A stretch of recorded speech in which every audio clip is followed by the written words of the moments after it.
Why is St. Thomas so expensive? Well, St. Thomas is one of the U.S. Virgin Islands, and what we've found from traveling is that anytime we travel anywhere outside of the United States is the cheapest place to go. And that includes the Caribbean.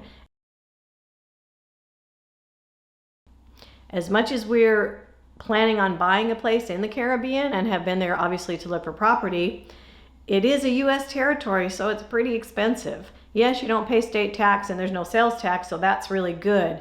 But hotels are expensive there. It's very expensive for plane tickets there, just like if you were to go anywhere in the United States. We wanted to do a little 4-day weekend from California to New Orleans, and it was going to end up costing us like $3,000, where we just booked our Jamaica trip for the second time for $1,500 total, and that's for 10 nights in a hotel and round-trip airfare. It's also expensive in St. Thomas because groceries and stuff all have to get shipped in. We've also found that entertainment there, when you go as a tourist, is also expensive.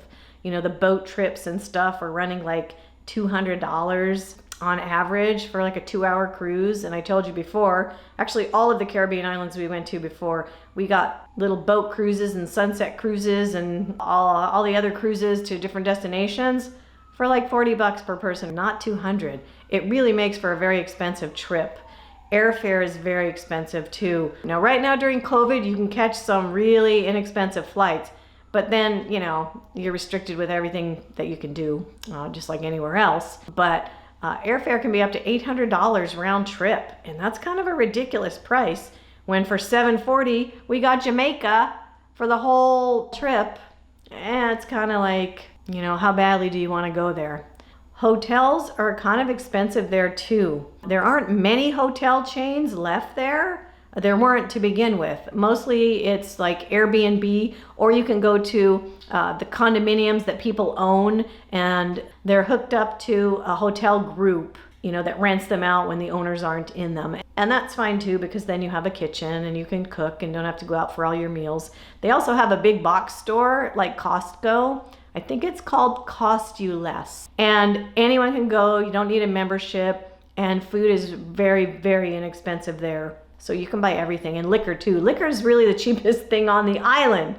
Liquor is cheap. Rum is very cheap, but you can get probably any and all of your favorite liquors if you're a liquor drinker at Cost You Less for way cheap. And then if you want to get souvenirs and stuff, get them at Kmart. They have 2 Kmarts on the island, and Kmart is the best place to buy all of the trinkety, junky kind of souvenirs that they sell at the markets, the shot glasses, you know, mugs, t-shirts and stuff that say St. Thomas. They sell those at Kmart for very, very inexpensive. The beaches in St. Thomas are beautiful. They're our favorite.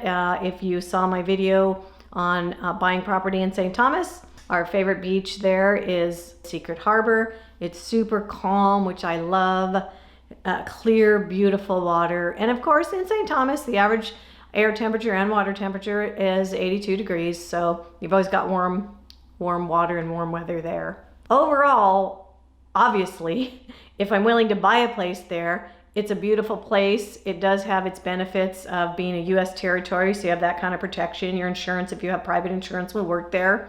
A lot to do as far as bars, restaurants. If you're willing to pay the money, you can get groceries. And again, if you're just being a tourist and coming to visit, you're going to drop probably, unless you Airbnb it and get a deal, and right now you can get the deals because of this whole COVID, but you can probably get, and it's going to be about 150 to probably 200 plus. Another thing to do in St. Thomas, aside from their little sky rail, which is lovely, is take the ferry for I think $5 each way to St. John, and St. John is lovely. Most of the island of St. John is a national park, and it's just beautiful. There's hiking trails and walking paths.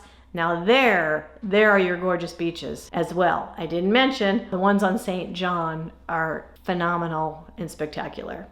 But to buy property in St. John, you kind of need to be a millionaire, because they actually sell dumps in St. John for $500,000, $600,000, $700,000, $800,000. To get a really nice home in great shape in St. John, you're looking at $1 million. I call it the $1 million island. Would I love to live there? Yes, I totally would love to live there. But this YouTube channel needs to start producing some money for me in order for me to afford to live in St. John. So that's not happening yet, but I am really happy that I'm producing videos and getting lots of views, and they're videos that you all seem to be enjoying. So thank you so much for those of you who subscribed and who find value in my videos. And for those of you who haven't yet, please watch and please subscribe. And thank you so much for viewing.